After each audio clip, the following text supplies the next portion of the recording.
Welcome, everyone, to this episode of the Insurance Perspectives podcast. Today, we're continuing our 5-episode series on conversations with former captive insurance agents. On today's show, we have Ciara Gravier of the Bunker Insurance and Risk Management.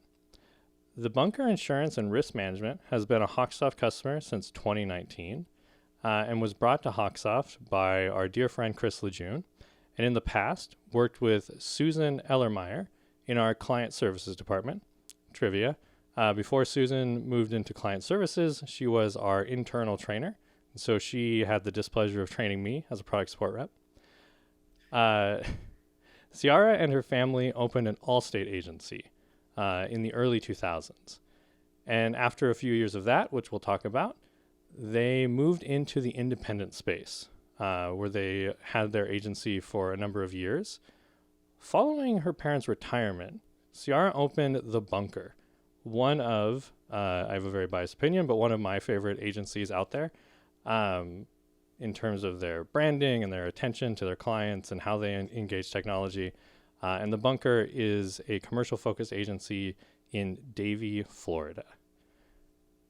In addition to being the founder and CEO of The Bunker, Ciara is known around the industry as an expert on branding and hosts her own podcast titled The Bunker Talk, where she tackles all things marketing and personal branding. And I listened to quite a few episodes preparing for this. Even though topics won't align, it was still fun to hear all the great content that was coming out of The Bunker Talk. Most importantly, as folks have picked up on, we are a very dog-friendly podcast, and Ciara is the proud dog mom of Beasley, who is director of treats at The Bunker. Yeah. So, Ciara, thank you so much for joining us today. We really appreciate you taking time to help captive agents learn what it takes to become independent. Thank you so much for having me. And that's quite the introduction. And Beasley, I mean, I brought her to work yesterday. If I would have known she was going to get some love, I would have brought her. Oh, darn. Thank you so much. And it's a blast to be here. And, you know, us dog people, we love to spend time together anyway. Oh, it's true. Yeah. I was a cat person for a number of years. And there's one lurking in the background here that I really hope doesn't cause a ruckus. But something about dogs that just it's very unconditional love. Yeah. It is. It's a two-way street with dogs. Yes, absolutely. Yeah. I would love to kind of explore your background for the time when you and your folks had a captive agency. So how long were you a captive agent? So we, straight out of high school, I graduated high school in 2001, and my parents both worked for corporate America. My dad had lost his job first. He worked for a small company that did brake parts, actually. It was like a family-owned business, and, you know, they didn't change with the times. Mm-hmm. And unfortunately, they had to close their doors, but they were still of the era where they took care of their employees, even in that scenario, you know, and they had to let everybody go, but they gave everyone $3,000 to go back to school to do something. And so my dad got his insurance license and he went to go work for an agency, but it was a commission only producer role. And my brother and I was just starting college, and he was like, I can't afford to do this. So at that time he ended up getting with UPS, got a job with UPS. And then in turn, my mom had lost her job with Equifax. Gotcha. She had been there for 30 years. And so they were just fed up. They had said, you know, we've worked for so long for these companies, and we're just going to work for ourselves. Mm-hmm. And so I graduated high school in 2001, and I was going to school for the to the Art Institute of Fort Lauderdale for interior design. Mm-hmm. And I didn't get a scholarship or anything like that. And so they were paying for school, and they were like, well, 2002, he went to Chicago to get trained with Allstate. That's where their headquarters were at the time. I don't know if they're still there. But he went and spent 3 weeks there at Allstate school, and we opened up shortly after. So we opened early 2002, and we went full independent probably around 2012. They had the Allstates for a little while. Sure. While I had the independent. So we kept it in the family still. Mm-hmm. So, but yeah, we very quickly liked this independent side better. And I Yeah. know we'll get into that, but yeah, we had Yeah. it for probably a good 8 to 10 years of just Okay. strictly Allstate. Yeah, I really appreciate that background. That's awesome that your parents kind of said, I mean, it's super unfortunate. for Losing a sure. job like Yeah, that at is the time it was. Yeah, yeah, it's traumatic to anybody who sure. experiences that, but Hmm. it's awesome that they said, hey, let's, instead of being at the mercy of others, let's kind of Hmm. grab this by the horns and find something that we would have more direct control over, which is definitely, I think it's most true in the independent space, and we'll talk about that. But it's still, there is some level of truth to that in the captive space where you can say, like, hey, I have some security with this bigger organization behind me, but I can still make my own decisions, set my own schedule, whatnot. Right. Um, So and like at 47, like yeah. they Oh, just took wow. a leap. Like Yeah. took money out of their 401k. It's not like they had this cash sitting around, right? Yeah. They just committed to themselves that they were going to make it happen, and we didn't. I don't. In my memory, we had some friends that had independent agents. Mm-hmm. We knew they sold insurance, but we went the captive route because of what you said, the Yeah. support of Yeah. that they give you, right? And Allstate at the time was having incredible like bonuses and support to help you. So yeah, it's I know we'll get into it, but it's something we definitely don't regret. Yeah. Yeah. Yeah. And I guess that gives me a great opening. So what did you and your parents like about being captive agents? At the time, I feel like the biggest advantage. So we're in South Florida. Mm, There's no bundling of policies. Allstate sure. doesn't write property insurance. So the idea of being fully captive, we never really got that experience because Mm, we were always writing the homeowners and the condos through another line, sure. through another company, right? So there was no multi-policy discount. So I think we got a flavor of the independent side with Mm-hmm. having options when it came to home Yeah. solutions, but Allstate was still just the only auto that we could offer.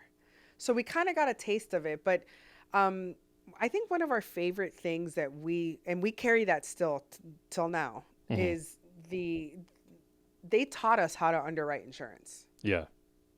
They gave us the support on the insurance side. Mm-hmm.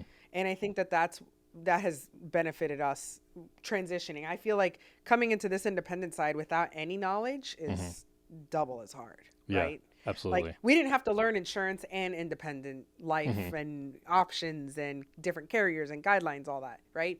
We got to learn insurance one way, and I think that they did a wonderful job with that. And taught us how to write good business, right? Allstate Yeah. doesn't they don't take garbage business. Yeah. So they taught us how to be, pickier and not write everything that comes through the door. And we carry that still through the bunker today. Like we Nice. still operate that way. Yeah. So it sounds like it was a good learning opportunity, and I think it's a really smart business decision, even if it wasn't consciously made. It's Mm-hmm. I can't remember if it was a Mark Cuban saying or something, but find a job that kind of pays you to learn, in a sense, Mm-hmm. Mm-hmm. where your professional life, there should be some level of growth in it. And it's this like net benefit if you're able to develop in a role. And so it sounds like that was the positive nature of the situation that you found yourself in, is that you could learn, okay, here's this extremely complex system of insurance. I don't have to worry about like getting appointments or all the Mm-hmm. a little because of the non-bundle, but Right. it's still, you had support in that sense. We did have support and even financially, right? With the bonuses, right? It was more than Hmm. just whatever percentage of commission. So Sure. we were able to do a lot and do it fast because we knew we had to take advantage of that structure, Hmm. to pay our bills. It was three of us. I mean, I was just out of high school. I lived at home with my parents, and they went from having jobs to now owning a business, and three Hmm. people in the house were working together 9 to 7. Oh, wow. So it was looking for leads. Yeah. So it was a tough time, but it definitely taught us. Nice. We're always grateful, and we always give credit to that time on the captive side of being able to really learn insurance. Okay, so remind me again then, when you switched from Allstate to being independent the first time. 2006. Okay, awesome. Um, 2006. and then, so that one is the one that you guys grew together and then sold and turned into the bunker in 2019. Yep. So we sold what happened is we ended up finding out we did great with Allstate. We opened a second location. We ended up going on all the trips that you win, with production. And we realized there that all of the all of the Allstate agents had someone in the family that had an independent Gotcha. Okay. where they would funnel the business. So Sure. for, Allstate is preferred auto. Yeah. I don't know that they're still like that, but at that time it was. And it was like, if you didn't qualify with Allstate, we couldn't write your auto. Mm-hmm. So that conversation went from, also, if we had you and your renewal went up and it tripled, I didn't have anything for you. Or if you got, I didn't have any options. So it went from, sorry, we don't have any options, to losing the account, to, wait, my daughter has options for you. Gotcha. So, because I was able to write with, different carriers. I had 4 or 5 options on the auto. So we were able to grow the agency in that way at that time. And my dad and Allstate was downstairs, and we rented an office upstairs. Fantastic. So, and believe it or not, at that time, people still came into the office pretty frequently. Absolutely. So Yeah. my dad would be like, wait, my daughter has her agency upstairs. Let me walk you up there. Like, he wouldn't let them go. Sure. That's a good way to make sure you don't miss out on a lead. It wouldn't be like, oh, here's her card, call her. He'd be like, no, Yeah. she's upstairs. Let's go. I'll take you right now. It's white So glove that's kind of service. how we did it. Yeah. Yeah. That's how we did it. And we realized that's the secret sauce of, Yeah. okay, that's how they're losing it, but they're not losing it, right? Sure. The business is staying in the family.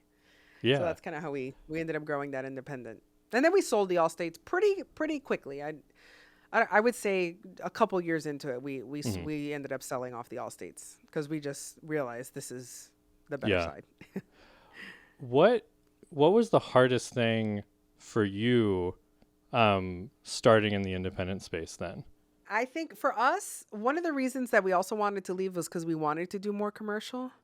And Allstate really didn't have the appetite for that. And I think it was learning the commercial side, learning really how to be an underwriter. At that point, you're more of an underwriter, right? Because you have to keep everything straight as far as guidelines and endorsements and, exclusions and feeding multiple carriers, where at one point you had, you only had to feed Allstate. It's your only option, but now you're getting to these commitments and production requirements with multiple, it's definitely a different strategy for business, right? And now the responsibility of getting appointments is on you, and who you represent is on you. So are you representing someone because you need to place the business, or do you really think they're a good partner for your agency? Like, those types of things we found out trial and error. We made some really good calls, and we made some kind of bad ones with some of the partnerships that we had, because we didn't, we knew we lost business to them on the Allstate side, but we didn't know how they were as a partner, right? So I would say that managing that carrier relationship and the expectations and the appointments, that stuff is challenging. I would say that's challenging, and also building a name for yourself, right? Yeah. We didn't have to build a name for ourselves. We were Allstate. Everybody knew us. But now it's almost like all the experience that you had didn't matter because you're new in this space. Yeah. You know? So, and I don't know that we did that right. I actually know we did not do that right. We had a long enough time in the community where people knew us, but knowing what I know now, I definitely would have gone a different route as far as like building an identity. I'm definitely going to circle back around on that one, because I think it's an area that you're both an expert in, and the lived experience is very important. But you had mentioned appointments, and this is something that a lot of our listeners who are captive, I think, is like one of their big fears. What strategies did you utilize to get and establish those carrier appointments as you were kind of shifting away from Allstate? We were able to show what we built with Allstate in such a short amount of time that we were able to let them know, like, look, we know how to do this. We're scratching in the independent side, but we're not scratching insurance. Like, we have good training. We have had good mentorship. We could do it on this side. So that's one of the things. And I'll be honest with you, what your listeners are going through right now for appointments, I'm going through it now too. Again, right? Yeah. We're starting the bunker fresh. I started from scratch, 0 clients, 0 appointments. It's been difficult. And Mm-hmm. and honestly, I would say that what worked back then, I don't know that it would work now because of the marketplace. All the Yeah. carriers are so restrictive, I know that there's a lot of conversations about clusters and Mm-hmm. aggregators and groups, and I don't know what the right answer is, right? Yeah. Everyone's different. But it's challenging now for sure. Yeah. It's more challenging now than when we opened, for sure. I would say to anyone that's looking for appointments, if you get one, you know, make it useful. Yeah, focus on it and do what you say you're going to do, because you'll be able to, then you get the reputation in the industry of doing that. When the appointments do come back, because it's cyclical, this Mm-hmm. industry is always cyclical. You'll be able to have some carriers on your side that say, no, look, they did this. We told them this is what we needed and they did this. Mm-hmm. It helps. A lot of this business is relationship, right? Yeah. It's 100%. still relationship. And would you say that the advice that I'm getting from this is right now in the market, it's time to focus on quality over quantity? Hmm. Yeah. Hmm. I would say yes, quality over quantity, and also get involved in your associations. Now is Mm-hmm. the time, you know, get involved. You have to come out from behind the desk. You have to be involved and engaged and be on their councils and be an advocate of the industry, because again, it doesn't guarantee you these things, right? Mm-hmm. And that's not the motive why we should do it. But the reality of it is that when carrier reps and the higher ups in these carriers see your work ethic, they see that you care about this industry, it's more than just a paycheck. It helps. It Yeah. absolutely helps you to be top of mind when the cycle comes back in our favor. That's what I Yeah. believe, at least. Yeah, absolutely. Um, with that, I'm wondering if you, as you were becoming more established in the independent side, were there misconceptions you had to unlearn or beliefs that you had as a captive that you had to kind of put away to be more fully independent?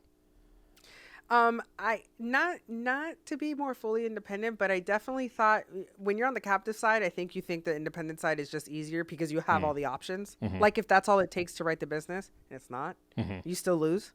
Even though you have options, you still lose, Yeah. right? And I think that on that side, on the captive side, you're like, oh, well, only if I had options, I wouldn't lose this client. And that's false. We still lose clients, right? Yeah. And now more than ever, especially there's more online presence now than there was, 10, 15 years ago. So I think that the misconception that anybody that's in this transition should avoid is that it's like you still have to have value. Mm. Uh, Having options is not the only thing that people are looking for, Yeah. right? So, I mean, we do it every day here with our market summaries, right? We try to show the our renewals, our new business. Hey, look, we went to the market, we did X, Y, Z, we went to these carriers, so that because they like to feel like they have options, but Mm-hmm. having the options doesn't automatically equal winning. Yeah. And I think that on the captive side, because you're so restricted and so narrow, you think that I would if I had another option, I would win it, and that's Mm-hmm. not always the case. There's more to it. Yeah. Yeah, absolutely. So coming back to, you made the observation that there were things that you would do differently. You would approach maybe branding differently. Maybe on that or even broader, I want to talk about how the bunker, how you kind of established yourselves in the independent space. Mm-hmm. So what resources did you utilize in the transition to becoming more independent? And maybe a deviation on this question, what resources do you wish you had? I think that for me, I'm a person that's really bad at like faking it till I make it. Like it's just I'm if I don't feel like I'm confident in something, Mm. it's all over my face. Like Mm-hmm. I'm just really bad at faking it till I make it. So one of the things that I did while we had our other independent was I started working on getting my designations. Gotcha. Right. And there's pieces of it that I did strategically. I guess I'm still considered young for this industry, especially on the owner side. But like I knew that if I wanted to get into bigger commercial stuff, I'm going to be going up against older men, Mm-hmm. right? So I needed to I needed someone to know that I was serious about this industry and my career. And one of the ways that I thought of doing that, which my dad was the one that told me, is to get your designations. Mm-hmm. Because those letters behind your name, even though the people don't know what it means, they know you've dedicated time, Mm-hmm. right? Because our culture knows PhD. Yeah. They know that's a doctor, but they also know, man, they did a lot of school. Mm-hmm. So people in general know that letters after your name mean you've put in the work. Yeah. So strategically, I did it for that, but also it gave me a level of confidence to just be like, okay, well, I do more than sell auto insurance. Mm-hmm. Not that there's anything wrong with that, but I wanted to play in bigger things. Mm-hmm. And I myself wouldn't be able to just walk into a middle market account. And honestly, I still can't. Like I sometimes need someone to tell me, you know what you're doing, you can do it, Mm-hmm. right? So I think that one of the best things I did was do that, focus on some education, do the classes. Are you going to sell more insurance because of it? Maybe. Is it going to make you a better technician? Mm-hmm. Yes. Another resource that has been critical for me has been a community.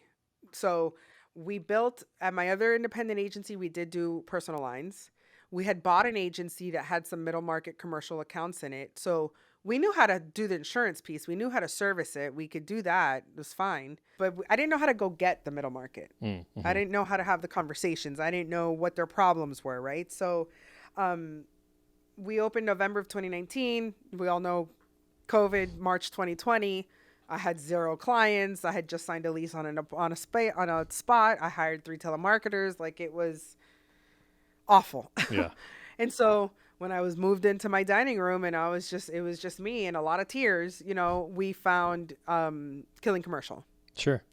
And so I was able to use that time of 2020 to learn the Killing Commercial Mm-hmm. style of cold calling, Yeah. making drops, having these appointments, having those difficult conversations that are intimidating to most. I would say mentorship, community is something that's critical for anyone, right? Everyone should have a coach and a mentor just in life, right? And then you're professionally or whatever you want to accomplish personally, I believe. But I think that has been the most crucial thing to my recent success has been having someone like David. So David Crothers, he's the, here in Tampa, owner of Killing Commercial. I think that has been the most critical thing. And I encourage everybody to get a mentor and get one quick and to pick the right one. Yeah. Right. I knew that I wanted to build a commercial boutique style agency. I knew that. I didn't know what it looked like though, but I knew that was what my goal was. And I knew that I wanted less clients, more premium, right? More revenue per account. I knew I worked in an agency where there was 8 people. That's why I don't do personal lines. I didn't want this customer service heavy agency where I had to have 6 people, requoting. I didn't want that. So I had this vision, but it was missing the pieces of, well, how am I going to get those large accounts? Yeah. And that's thankfully, and one of the critical things of picking a mentor is that, right? Like picking someone that has done it. Mm-hmm. I wanted to pick someone that has done it, someone that is still in the game. Mm-hmm. I wanted someone that still sells insurance. Yeah. And I think I made the right choice because at the end of the day, how much has selling insurance changed since 2020? Yeah, totally. Right? Yeah. Somebody that used to sell insurance in 2015 it's not the same. The buying experience has changed. How people search for insurance, the use of social media to verify who you are. I mean, it's so much has changed. I'm like super passionate about that because I really do feel that I wouldn't be here where I am still. Yeah. If it wasn't for finding the right mentor. I really love that because I completely agree. I think that it's that, maybe it's cliche, but it's the adage that, if you want to go far, or if you want to go fast, go alone. If you want to go far, go together. Something that consistently has stood out over this series as we've been talking with folks that have made this transition, but just in communicating and interacting with people in the insurance world, there are I have met very few agents that are isolationists. And I think I meet very few of them because they're not successful and they don't last. It's hard to be alone in this space because you're going to encounter something you don't know and you need to talk to somebody about. You're going to someone's going to come to you with a great personal lines account. You don't do that. You're focused on commercial. You've made decisions. But you're not going to want to let this person down. You're not going to want to let this maybe really big commercial account that you write down. So you need your friends that you can say like, oh, go here, talk to this person. Have you encountered in the space, because someone listening to this might be like, how do I get a mentor? To maybe alleviate some fear for them, have you ever encountered someone in the space that is not willing to help? Honestly, no. Honestly, like I would say when we made that jump, I don't know that my dad had a mentor in the industry really. I don't remember that he ever did. I have never encountered anyone, and I think that's the major difference in between the captive and the independent side is that captives hold everything to their chest. They don't want to share what's working. They don't want to share that. That's what I've on this side, it is free information, free. This is what worked. This is what didn't work. I mean, the collaboration on the independent side is far superior. And I think it's because we all recognize that any independent agent that wins, our channel wins, right? So whether it's you or me, I'm just happy they realized the value in our channel. Yeah. Because usually once they find us, they don't go back, right? Unless it's a terrible experience, a claims experience, or something drastic. Yeah. But if the independent agent that takes the client from a captive side to our channel, if they do it right, they usually stay on our channel. Yeah. And that means that we have proven our value. So I think that that's the foundation, even if it's unspoken, of like independent agents just want to see other independent agents win because it's our channel. Yeah. Right? If they're not winning and I'm not winning, then our channel wouldn't exist. Yep. I give a presentation on it was actually at a women's conference, and I have one in the community one that I do too, and it talks about that, right? Like if you're gonna get a mentor, you have to be a good mentee, right? Like you're reaching out for help, you're investing in yourself if there's a fee, but you're also investing your time. You're taking their time. Do it if you're serious, right? Like if you recognize your weaknesses and you really want the help. Because it could be a little uncomfortable too, right? You're going to be told some things that maybe you're not ready to hear, or some things that you need to change. But you can't forget why you sought them out in the beginning. You know, it's because you needed help. So accept the help. I think everyone is familiar with a situation where someone comes to you and says like, how do I do this? Or here's my problem. What do you think? And then you pour out the emotional energy to like give them your input or give them your experience. And then they go against it. It's one of those things where it's just like, well, I guess I won't be so emotionally invested in helping that person anymore. Right. And it's not like guaranteed, like everything. Like if someone calls me for something, I'll give my opinion. If they're asking me for my opinion, sure, I'll share. Do I expect you to do everything I suggest every single time? No. Yeah. But there's definitely, the listeners know the type of person we're talking about, right? There's just that one person or that type of person that's always looking for help, but then just doesn't take anybody's help or doesn't think that they need to change things. No. If you're going to embark on getting a mentor, which everyone should, be a good, implementer of what they tell you. That's why you hired them. Yep. What's the point of paying someone and dedicating your time, even if they're not paid? I have a mentor that she used to work at an agency that got acquired by Brown & Brown, and she works for Brown & Brown. We go to breakfast once a month, and she gives me feedback, and I ask her for suggestions, and then I call her for help, but she's willing to help me because I respect her opinions. Yeah. Yeah. And I do what she tells me to do. Right. Yeah. Can't take those things for granted because, people are, it's in a large part, it is about the success of our channel, the success of independent agents. But then there's also the industry attracts good-hearted people. And so in my opinion, the way to pay that forward is if someone's going to take the time and the energy to offer assistance, following through with that, I think is a huge piece of it. Absolutely. As the person receiving it.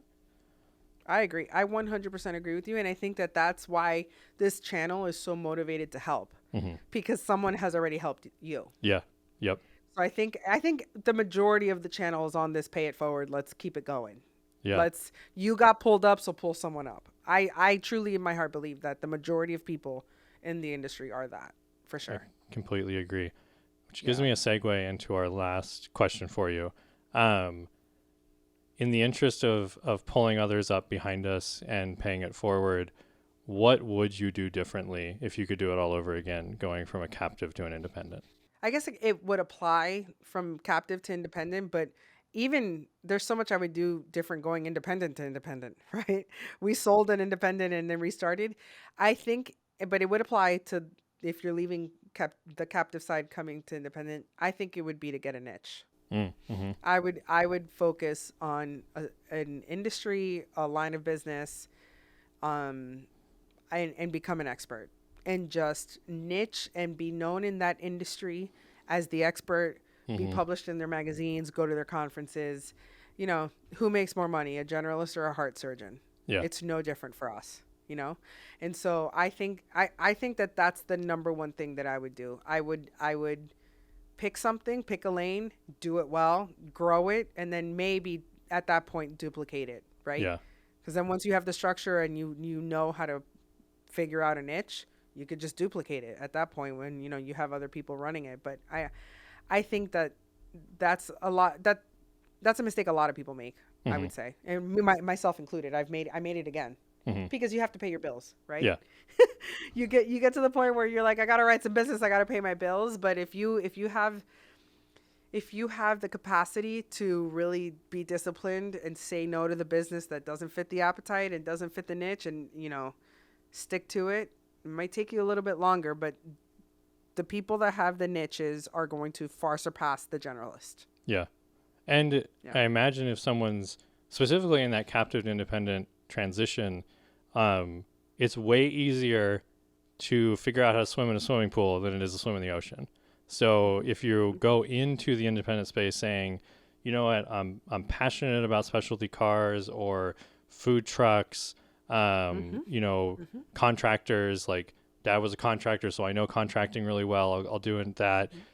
That is a way smoother transition than saying, I'll take what comes my way and I will learn everything. I'll do it all. Yeah. Right.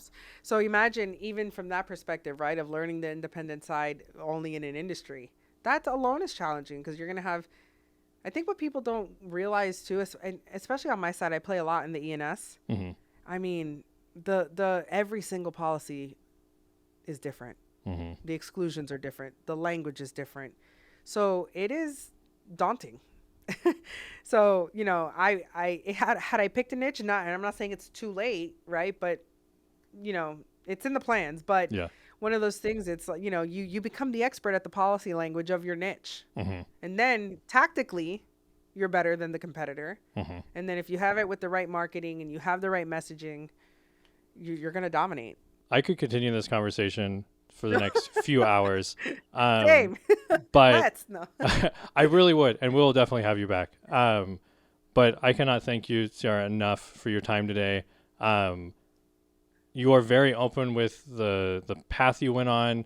You have an excellent podcast that people should check out. You can search on YouTube, The Bunker Talk. Anything else that you would want people to know as we sign off here?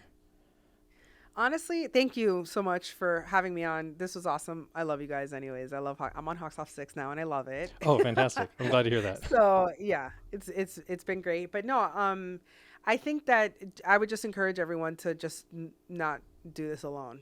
It's too hard to do it alone. So if you're feeling alone, join an association, reach out to your local association, reach out to someone, join the Facebook groups, find your community. There's communities for everyone in this, in this space, and you definitely don't want to do it alone. I'm also equally as passionate as making sure that if someone leaves our channel, it's because they sold and they made a lot of money and they made their dreams come true. But I hate to hear that if anyone does leave because they're just, it was just so difficult they couldn't do it. Yeah. I never would want someone to leave here feeling alone. Because then I feel like, we haven't done our job in Yeah. protecting the community. And it's difficult, but you don't have to do it alone. So just encourage people to reach out and, reach out to me. I'm an open book. So I just, want people to feel welcome and that you can do it. And we all have hard days. So you're not alone. That's awesome. Thank you so much for saying that. And thank you to our listeners. This was a lot of fun. Yeah. I'm seriously, if I was not back to back today, well, I would just keep rolling and then make it the editor's problem. Love you, Jeff. So thank you all for listening to today's podcast. Thank you, Ciara, for joining us today. Thank you for watching today's episode. Click the video description below to learn more about our guests and to view the latest podcast episode as well as other content from HawkSoft. We appreciate you watching and hope you join us next time on the Insurance Perspectives podcast. Thank you.